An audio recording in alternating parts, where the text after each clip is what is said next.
दोस्तों, नवरात्रि 2024 यानी 3 अक्टूबर दिन गुरुवार से शुरू होकर 12 अक्टूबर दिन शनिवार को समाप्त होंगे।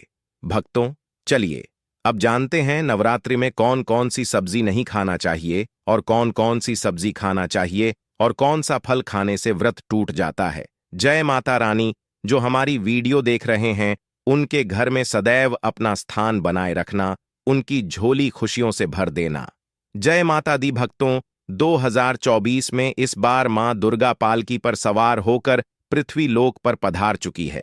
शास्त्रों में वर्णित है तथा मान्यताओं के अनुसार अगर शारदीय नवरात्रि पर यदि माता दुर्गा का आगमन उनके वाहन सिंह पर नहीं बल्कि नाव पर होगा तो मान्यता है कि माता दुर्गा का नाव पर सवार होकर आना बहुत ही शुभ और कल्याणकारी माना जाता है। जीवन सुखमय हो जाता है, भक्ति का भरपूर लाभ भक्तजनों को मिलता है, दिल में सुकून मिलता है, माता वैष्णव भरपूर आशीर्वाद देती है। भक्तों, इस बार नवरात्रि पूरे 9 दिनों तक चलेंगे, यानी 9 दिनों तक नवरात्रि का पर्व मनाया जाएगा। माता वैष्णव की पूजा माम शेरावाली की विशेष रूप से पूजा आराधना की जाएगी। शारदीय नवरात्रि का महापर्व इस बार 2024 में आइए जानते हैं शारदीय नवरात्रि में क्या खाएं और क्या नहीं खाएं और क्या पीना चाहिए और कौन सा फल खाना विशेष और शुभकारी माना गया है और कौन सा फल खाना विशेष अशुभ माना गया है। आज हम आपको विस्तार से बताएंगे, लेकिन आगे बढ़ने से पहले कमेंट बॉक्स में अपनी राशि जरूर डाल दीजिएगा। यदि हमारे पास आपकी राशि के अनुसार कोई उपाय होगा तो वहां आकर हम आपके कमेंट का रिप्लाई में बता देंगे। अगर आपको अपनी राशि नहीं पता है तो आप अपना नाम कमेंट बॉक्स में अवश्य डालिए ताकि आपको राशि के अनुसार फल प्राप्त हो। राशि के अनुसार किया गया कार्य बहुत ही शुभ माना जाता है। मैया वैष्णव रानी बहुत प्रसन्न होती है, कमेंट में लिखें। माता रानी आपका स्वागत है, हमारे घर में जय माता रानी एक लायक जरूर करें। वैष्णव माता रानी के लिए एक लायक तो बनता है। भक्तों, शास्त्रों के अनुसार बताए गए व्रत चाहे किसी भी प्रकार के क्यों ना हो, उनसे जुड़े नियम का पालन करना अति आवश्यक माना जाता है, क्योंकि भक्तों, जो मन के मुताबिक किया जाए वह संघर्ष नहीं कहलाता। कहा जाता है कि मनोकामना को पूर्ण करने के लिए थोड़ा सा संघर्ष यानी कि तपस्या तो करनी ही पड़ती है। इसीलिए दोस्त, ऐसी मान्यता है कि व्रत को पूर्ण विधि विधान से किया जाना चाहिए, तब आपको व्रत का पूर्ण लाभ फल प्राप्त होता है। अति उत्तम और शीघ्र दीर्घायु वरदान प्राप्त होता है। आपकी सभी मनोकामनाएं शीघ्र माता रानी पूर्ण करती हैं। ऐसे व्यक्ति को मरने के बाद माता रानी के चरणों में स्थान मिलता है। वह सदैव मां की सेवा करता है और ऐसा भक्त स्वर्ग लोक में जाता है। इसीलिए हर शास्त्र यही कहता है कि सच्चे दिल से अगर आपके मन में ईश्वर के प्रति श्रद्धा हो तो बिना पूजा पाठ के ही सारा फल मिल जाता है, और अगर मन में ईश्वर के प्रति शंका हो तो उस मनुष्य को कई जन्मों तक सुख नहीं मिलता, वह नरक में ही भटकता रहता है। भागवत गीता में भगवान श्री कृष्ण ने स्वयं कहा था, भक्तों, जो मनुष्य सच्चे हृदय से ईश्वर को पुकारता है तो उसका नाता उस शक्ति से जुड़ जाता है जिसे आपने सच्चे हृदय से पुकारा था। इसलिए दोस्तों, भगवान भी कहते हैं कि सच्चे हृदय से ही ईश्वर को पुकारो तो वह आपकी हर मनोकामना को पूर्ण करते हैं। भक्तों, कई लोग ऐसे हैं जो भगवान के सामने घंटों पूजा पाठ करते हैं तथा रोते हैं, फिर भी भगवान उनकी कभी नहीं सुनता। दरअसल जब आप सच्चे मन से ईश्वर को पुकारते ही नहीं है तो भला वह आपकी पुकार कैसे सुनेंगे। दोस्तों, यह तो थी वह बातें जो भक्त और भगवान के बीच की हैं। अब हम जानते हैं नवरात्रों के दौरान क्या नहीं खाना चाहिए और क्या नहीं पीना चाहिए और कौन सा फल खाने से व्रत संपूर्ण और सफल हो जाता है। दोस्तों, हमारे चैनल को सब्सक्राइब जरूर करें और इस बेल आइकन को दबाना ना भूलें। तो आइए शुरू करते हैं। दोस्तों, आपको बता दें, भूलकर भी नवरात्रि के दिनों में पानी पूरी कभी मत खाना, क्योंकि इस दिन कभी कभी बीच में शनिवार पड़ जाता है और शनिवार को मां संतोषी का वार कहा जाता है। माता संतोषी खट्टी चीज खाने वाले व्यक्ति से हमेशा क्रोधित रहती है, नाराज रहती है, क्योंकि नवरात्रों में माता संतोषी जागृत अवस्था में हो जाती है। और भक्तों, आपको बता दें कि माता संतोषी की शक्ति नवरात्रों में कई करोड़ गुना बढ़ जाती है। और नवरात्रों में जब शनिवार पड़ जाए तो इमली नहीं खाना चाहिए। माता संतोषी रुष्ट हो सकती है, आपको दंड दे सकती है। नींबू नहीं खाना चाहिए। वैसे तो नवरात्रि के व्रत में नींबू खा लेना चाहिए, पर अगर शनिवार हो तो माता संतोषी के क्रोध से बचने के लिए नींबू नहीं खाना है। इस दिन नींबू का त्याग करना चाहिए। अब दोस्तों, आपको यह भी बता दें कि चैत्र नवरात्रि में पानी पूरी क्यों नहीं खानी चाहिए, क्योंकि उसमें लहसुन प्याज होता है और खट्टा भी होता है, जो व्रत को भंग कर सकता है, पाप लग सकता है। अगर आप शारदीय नवरात्र या शनिवार को खट्टा नहीं खाते हैं तो माता संतोषी आपको धन धान्य से मालामाल कर देती है, आपके घर में अपना आवास बना लेती है।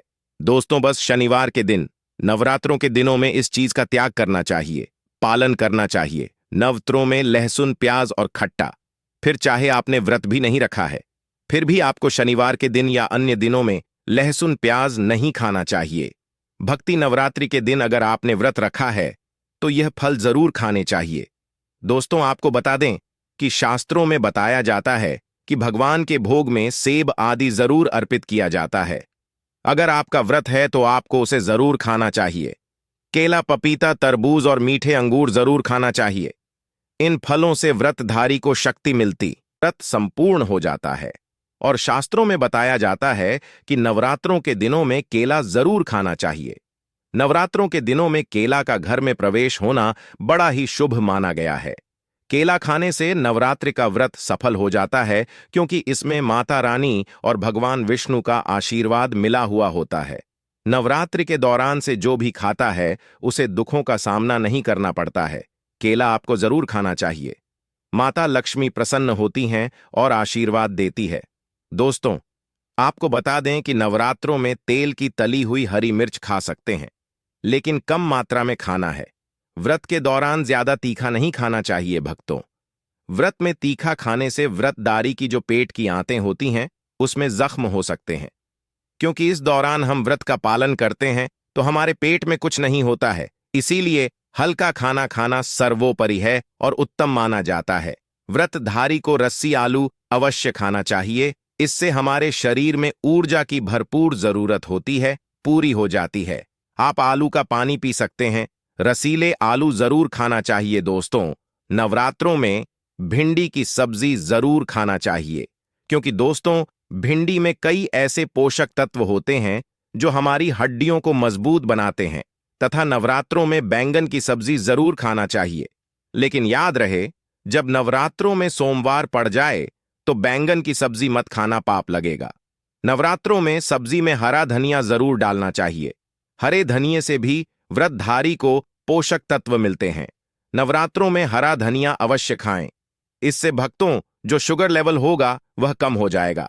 और नवरात्रों में रिफाइंड का तेल और सरसों का तेल भूलकर भी व्रत के दौरान नहीं खाना चाहिए। मूंगफली का तेल और देसी घी और गोले का तेल खाना अच्छा माना जाता है। और दोस्तों, नवरात्रों में व्रतधारी को डिब्बा बंद लस्सी, डिब्बा बंद जूस नहीं पीना चाहिए। उसमें कई केमिकल मिले होते हैं जिसके कारण आपका व्रत टूट सकता है।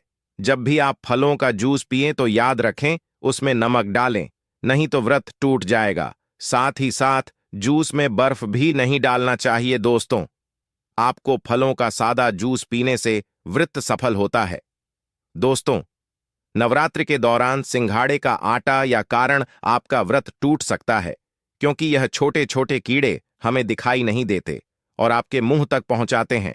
ऐसा खाना मतलब कीड़े मकोड़ों का मांस खाने के बराबर माना गया है। दोस्तों, नवरात्रि के दौरान आप शाम के समय खाने में दही ले सकते हैं और आलू वगैरह खा सकते हैं।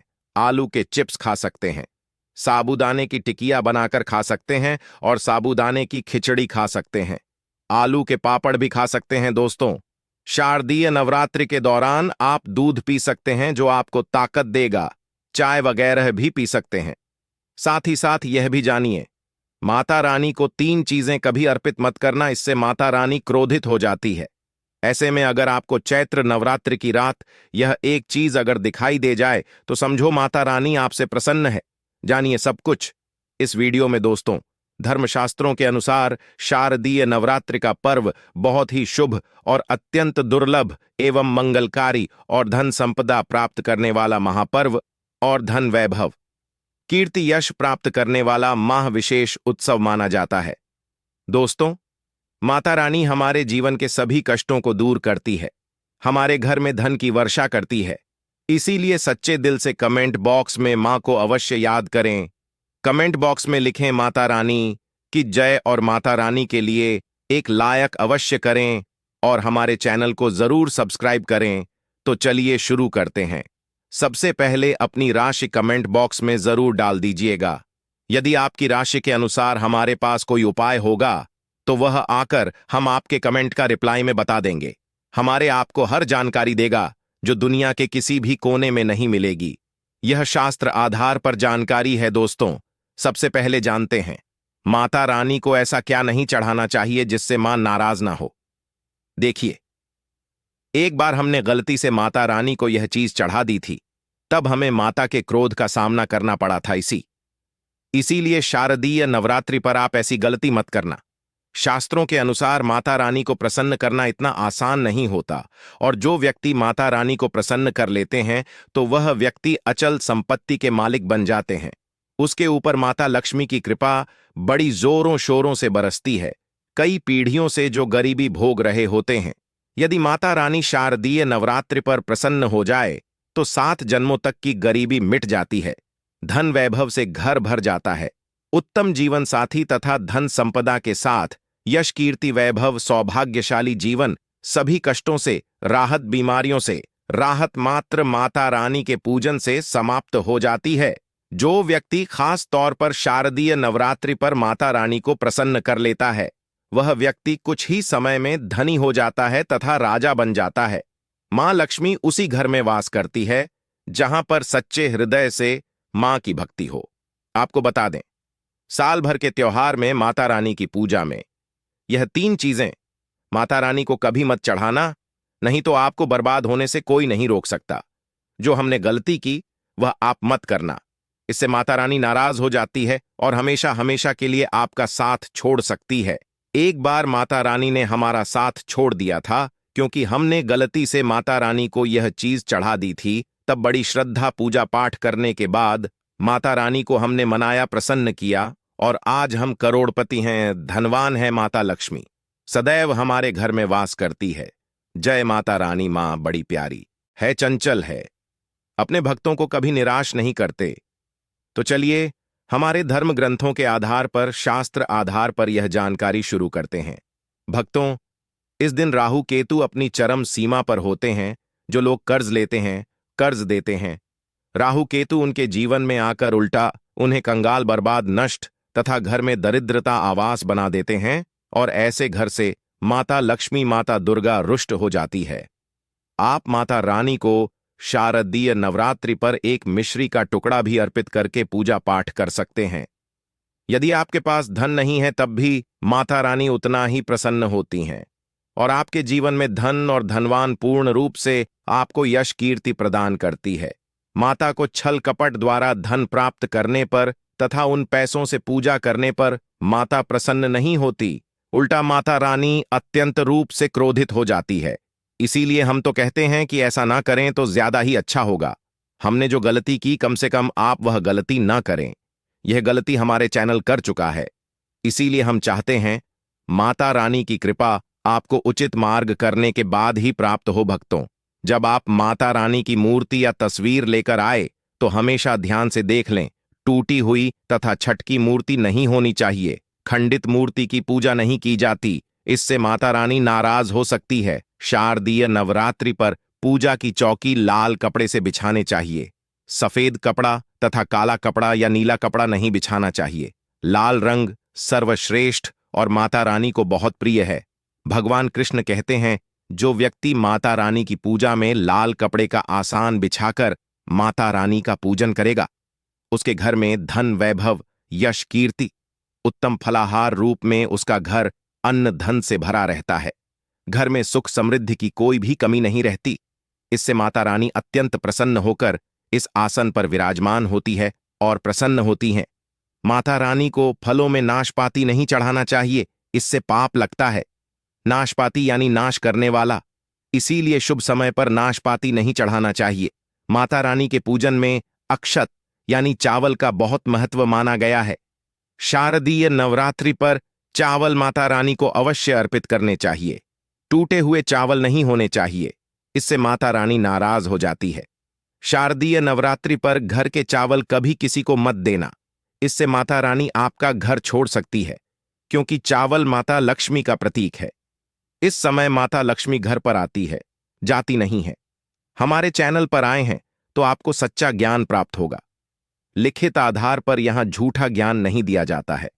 भक्तों, हमेशा याद रखें, शारदीय नवरात्रि के पूजन में माता लक्ष्मी को तुलसी नहीं चढ़ा चाहिए, क्योंकि इस समय मां दुर्गा, मां लक्ष्मी और 9 देवियों की पूजा की जाती है। इसीलिए शारदीय नवरात्रि के पूजन में तुलसी अर्पित नहीं करनी चाहिए। दोस्तों, शारदीय नवरात्रि पर लहसुन प्याज का खाना नहीं बनाना चाहिए। इस समय हलवा, खीर, पूड़ी आदि बनानी चाहिए, क्योंकि यह खाना माता को भोग लगता है। इसीलिए इस दिन मांस, मदिरा, लहसुन प्याज का खाना घर में नहीं लाना चाहिए। ऐसे शुभ मुहूर्त पर अशुभ कार्य ना करें। दोस्तों, देखिए, शुक्रवार का दिन माता लक्ष्मी को समर्पित होता है तथा माता संतोषी को भी समर्पित होता है। इमली की चटनी, नींबू खा लेते हैं तो इससे माता संतोषी क्रोधित हो जाती है। जब शारदीय नवरात्रि पर आए तो इस दिन माता संतोषी जागृत हो जाती है। इसीलिए इस दिन इमली, पानी पूरी, नींबू आदि नहीं खाना चाहिए। अगला जो जरूरी कार्य है, जो नवरात्रि में आपको जरूर करना है, घर के मुख्य द्वार पर दोनों तरफ स्वास्तिक का चिन्ह जरूर बनाएंगे। स्वास्तिक क्यों बनाना चाहिए? देखिए, मैं आपको लगभग कम अक्सर में ही इस वीडियो में बताता हूं कि घर के मुख्य द्वार पर जब हम किसी शुभ दिन पर या किसी शुभ तिथि पर, किसी शुभ त्योहार पर हम जब कोई इस स्वास्तिक बनाते हैं घर के मुख्य द्वार पर, तो यह इस बात की सूचना है कि हम मां भगवती का स्वागत कर रहे हैं। अपने घर में मां लक्ष्मी का अपने घर में स्वागत कर रहे हैं। मां लक्ष्मी हमारे घर में विराजित हो रही है, तो इसलिए मां का स्वागत के लिए मुख्य द्वार के दोनों तरफ आपको हल्दी या फिर कुमकुम के द्वारा स्वास्तिक बनाना चाहिए। और ना सिर्फ आप स्वास्तिक बनाएं, बल्कि जब स्वास्तिक बना लेते हैं दोनों तरफ, तो उसके बाद आपको स्वास्तिक का पूजन भी कीजिए, जैसे कि धूप, दीप, अक्षत और जल थोड़ा सा गिराकर और उस स्वास्तिक का पूजन कीजिए। मां भगवती का रूप मानकर इस स्वास्तिक का जब हम पूजन करते हैं तो स्थायी रूप से मां लक्ष्मी का वास हमारे घर में होता है। तो जरूर आपको इस बात का ध्यान रखना है। और 9वां जो सबसे जरूरी काम है, जो हमें सुबह जरूर करना है, स्नान इत्यादि करने के बाद नवरात्रि के प्रथम दिन, और आप प्रतिदिन भी कर सकते हैं, लेकिन प्रथम दिन विशेष रूप से अनिवार्य है यह काम कि घर में आप गंगा जल का, शुद्ध गंगा जल का छिड़काव कीजिए। गंगा जल ना हो तो आप शुद्ध जल भी अभिमंत्रित करके, जैसे मां भगवती के पास, अब थोड़ी देर तक उस जल को रख दीजिए। उसके बाद आप जैसे से मंत्र जप वगैरह करते हैं, विधि विधान से पूजा करते हैं, तो वह जल अभिमंत्रित हो जाता है। उस जल के द्वारा पूरे घर में, घर के कोने कोने में, मुख्य द्वार से लेकर हर तरफ उस जल का छिड़काव कीजिए, जिससे कि घर में सकारात्मक ऊर्जा का वास हो। और जो भी हम मंत्र जाप कर रहे हैं, अनुष्ठान कर रहे हैं, मां की आराधना कर रहे हैं, उसमें किसी प्रकार की कोई बाधा न आए, इसके लिए घर से नकारात्मक ऊर्जा का दूर होना अत्यंत ही आवश्यक है। और घर में सकारात्मक ऊर्जा जितनी अधिक रहेगी, उतना अधिक समय तक, उतनी अधिक सच्चे मन से हम मां की आराधना कर पाएंगे। नकारात्मक ऊर्जा की वजह से हमारी पूजा में, हमारी प्रार्थना में, मंत्र जप में बाधाएं आती हैं। इसलिए इन बाधाओं को दूर करने के लिए नवरात्रि के प्रथम दिन यह नियम बनाए गए हैं कि अगर हम विधि विधान से इन 9 नियमों का पाठ नवरात्रि के पहले दिन कर लेते हैं, तो पूरे नवरात्रि हम मां की आराधना निर्विघ्न कर पाते हैं। और इस प्रकार से जब हम मां की आराधना करते हैं निर्विघ्न भाव से, मतलब किसी प्रकार की कोई बाधा ना आए आपकी पूजा में, मंत्र जाप में और अनुष्ठान में, तो आपकी पूजा संपन्न होती है अच्छे से और सफलता की भी प्राप्ति होती है। तभी जब हमारी पूजा अच्छे से संपन्न होगी, तभी हमें मां का आशीर्वाद भी प्राप्त होता है। इसीलिए बहुत आवश्यक है इन नियमों का पालन नवरात्रि के प्रथम दिन करना। दोस्तों, अब आपको नवरात्रि की पूजा, समय और शुभ मुहूर्त के बारे में बता देते हैं। भक्तों, इस बार नवरात्रि पूरे 9 दिनों तक मनाई जाएगी, ना एक भी दिन कम ना ज्यादा। पूरे 9 दिनों तक मनाई जाएगी। मां शेरावाली की विशेष रूप से 9 दिनों तक मनाई जाएगी। पूजा आराधना की जाएगी।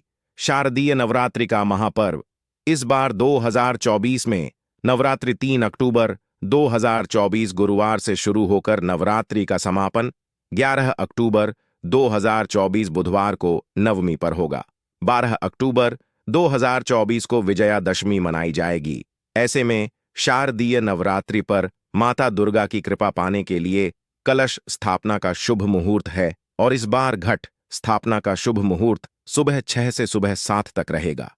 घट स्थापना की अवधि 1 घंटा 6 मिनट की है। घट स्थापना का अभिजीत मुहूर्त सुबह 11:45 से दोपहर 12:43 तक रहेगा। आप इन दोनों शुभ मुहूर्त में घट स्थापना कर सकते हैं। दोस्तों, आशा करता हूं आज की वीडियो आपके लिए अवश्य उपयोगी होगी और आज की वीडियो अगर आपको अच्छी लगी हो तो लाइक जरूर कर दीजिए, शेयर कर दीजिए फैमिली फ्रेंड्स के साथ और चैनल पर पहली बार आए हैं अगर अभी तक आप मेरे चैनल को सब्सक्राइब नहीं किया है तो चैनल को सब्सक्राइब जरूर कर लीजिए। और दोस्तों, हमारे द्वारा दी गई जानकारी शास्त्रों में वर्णित और बिल्कुल सटीक रूप से आपको प्रदान की जाती है। और प्रिय भक्तों, पूजा पाठ और नवरात्रि के संबंधित आपके मन में कोई भी सवाल हो तो हमें कमेंट बॉक्स में जरूर लिखें और कमेंट बॉक्स में जय माता रानी अवश्य लिखें। स्वस्थ रहे, सुरक्षित रहे। धन्यवाद।